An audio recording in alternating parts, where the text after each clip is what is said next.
On the paper talk today, we're looking at some incomings and outgoings at Old Trafford. Is Sofyan Amrabat about to come to Manchester United? Also, could Donny van de Beek and Fred be leaving? Plus, what is happening with Mason Greenwood? Let's get into it.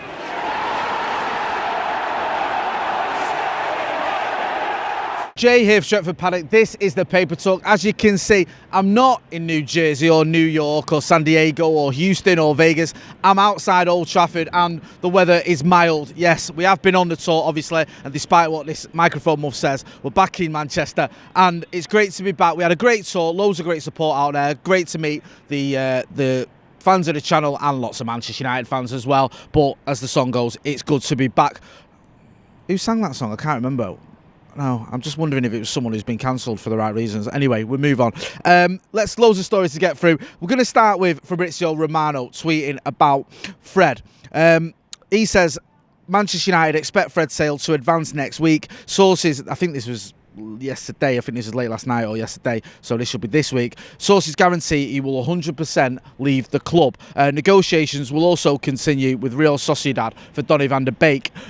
Looks like there's going to be some movement there with both players. Now, Real Sociedad coming in for Donny van de Beek, that's been going on for a little while now, and it feels like that is going to happen. I know he has featured somewhat in pre-season. He was part of basically the reserve team money against hang on a minute, who did we play yesterday? I've already forgotten. Athletic Bilbao. There you go. Producer Ethan helped me out of jail there. They've all just moulded into one, these games there. I couldn't remember if it was Lens or Bilbao, but Lens was the game on the Saturday, Bilbao was the game on the Sunday. I'm pretty sure Donny van de Beek played in the game yesterday, but that was like the reserve team, basically, wasn't it? Reserve team and Aaron Wan-Bissaka and Jadon Sancho, if we're being Christian Eriksen, if we're going to be brutally honest. So I don't look too much into that. It still feels to me like Donny van de Beek is going to move on, and I think Real Sociedad looks like his destination. Fred was linked with a move to Turkey, was linked with another move to Fulham. Looks like there's a few clubs interested in him, and the rumours, the reports, the stories that we're hearing are that United are going to sort of take a hit on maybe getting less than the 20 million we initially wanted and go for around 15 million, 13 million, something around that figure to move him on. But as always, we'll keep you posted. But it looks like we could be losing two midfielders in the coming days or weeks. Obviously, we've not got that long of a transfer window left, but Donny van de Beek and Fred look like they're heading out. On other news now, I want to talk a little bit about Mason Greenwood, because this one's been going on, well, it's been going on for a little while, obviously. It's been going on for a long time. Well, in the last couple of weeks, there's been reports, rumours, stories that there could be something happening imminently. It could be something happening before United start their season. And the season for United starts, it starts next week. Next Monday, I think it is. So, looks like there's going to have to be a decision made. Now, there's several stories, and I want to get into this. Now, there was one a couple of weeks ago from Simon Stone on the BBC, and he said Manchester United will decide striker Mason Greenwood's future before their opening Premier League game of the season against Wolves on the 14th of August. So, how many days is that? That's next week, innit? So if that's what the case is there, you expect a decision. I know that story's from last week, but then a decision has to be made in this coming week. Also, on that front as well, a couple of days ago, we had a story in the Daily Mail that said Man United players believe Mason Greenwood deserves a second chance at Old Trafford and will welcome his return after his attempted rape charges were withdrawn. We've also seen a story recently in The Sun backing that up. Hashtag don't buy The Sun. I don't put too much weight in what they're saying, but that is another newspaper that is reporting a similar story. Now, just on that front as well, there's a story in the Express, I think I read this late last night, early hours this morning, say Mason Greenwood could return to the Manchester United first team squad after an internal investigation into 21-year-old was concluded. There is a chance that he stays with the team as opposed to leaving on loan or permanently, but will need to get up to speed after over a year away from football. Greenwood has been keeping himself fit.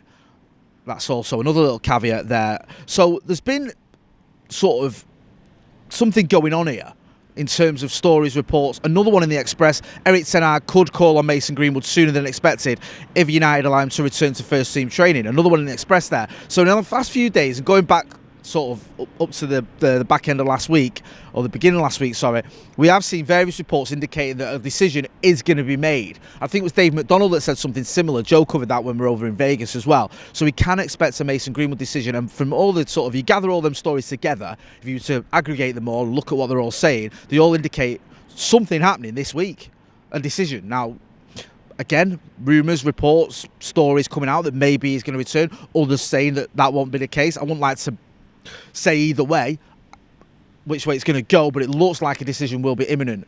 And I think that's for the best. I think we have to make a decision. The club has to make a decision because the season's about to start. If Mason Greenwood is going to be an option, then you need to make a decision on that for United. If not, and you're going to move him on, then you need to do that before the transfer window ends. Now, there's a lot of discussions and debates to be had about whether he should return to Manchester United. Myself, Joe McGrath, and I think it was Nick from Real Red Talk were talking about this on the watch along the other day. It's a massive talking point, although there's a lot of people who've got an opinion on it. It's an emotive subject, but just from a purely sort of, we put the moral side of it to one side, which isn't easy. But if you just do that for 1 minute and you look at it from a business or a football point of view, you have to make a decision on those fronts anyway. If you're going to get rid of him or you're going to keep him, now's the time to do those things. If you're going to loan him, now's the time to do those things. So it looks like we can expect some movement in the next few days. As always, we'll keep you posted if we do hear anything. When that news breaks, you can expect us to be all over that. In other news, on the Rasmus Hojlund front, Daily Mail have a story here. Manchester United, £72 million new boy Rasmus Hojlund is yet to be given a squad number. The club could have cashed in by making a call ahead of Saturday's friendly triumph over Lens at Old Trafford before the striker was introduced to the crowd. However, United are working on a number of deals and want to wait until they have a clearer picture of their squad before committing to shirt numbers. Now, that seems to indicate that maybe there's lots of ifs and buts. Maybe someone's leaving. Maybe, some people suggesting that could be Andy Martial or someone going out the door. I don't know what happens in terms of him. I think, has he not already got his shirt number there? I don't know what the story is with that one. Maybe it's someone like Sofyan Amrabat coming in. We have been heavily linked with the Fiorentina midfielder. Lots of newspapers have been reporting that over the weeks and days that he's the main target now. So maybe that's the case, that he's going to come in as well. Well, as always, we'll keep you posted on that, but it's just interesting in it that a decision hasn't been made yet on that one. Another news as well, David Ornstein's tweet that Nottingham Forest have reached an agreement with Arsenal to sign goalkeeper Matt Turner. Now, you may look at that and go, well, does that mean Dean Henderson is off the market then for them? Does that mean they're not interested in him? Because obviously he was on loan there. There was talk of him going there on a permanent deal. They're bringing in Matt Turner from Arsenal. Is that the end of that? Well, apparently it's not, because in the Athletic, in the article by David Ornstein, it says Forest remain determined to bring Henderson back to the City ground, and discussions are held with Manchester United. An appearance clause in a loan-to-buy agreement has been at the crux of negotiations. So we could still see something happening there with Dean Henderson going to Nottingham Forest. As always, we'll keep you posted on that one. There's just one more story as well what I'll talk about, and this is another one from Fabrizio Romano saying Manchester United had contacts to be informed on the conditions of Jean-Claire Todibo deal. No bid or talks at this stage, as the option could only be activated if Harry Maguire leaves. Now, this is a kid from, I think he's from Nice, 23 years old. He's a centre-back. As Romano says there, United looking at that situation, monitoring, I think is the word you want to use there. I wouldn't put my house on him going to Manchester or coming to Manchester United, but it looks like we're looking at that. So loads of stories there, loads of rumours, loads of reports, nothing concrete if we're being brutally honest, but it looks like there could be a bit of movement on Donny van der Beek and Fred. Looks like we are monitoring the kid from Nice. Sofyan Amrabat still on the table, and Mason Greenwood a decision imminent. Get involved in the comment in the chats. Let us know what you think about all those stories. Let us know if you've got any stories of your own. If you're ITK, then let us know. And don't forget, if you're not doing it already, to hit like, share and subscribe. Let's get to 800,000 subscribers. We've smashed through the 700,000 mark. We want to get to 800,000 subscribers, and with your support we can do it. I've been Jay Motty. This has been the Paper Talk outside a pretty breezy Old Trafford. Thanks for watching.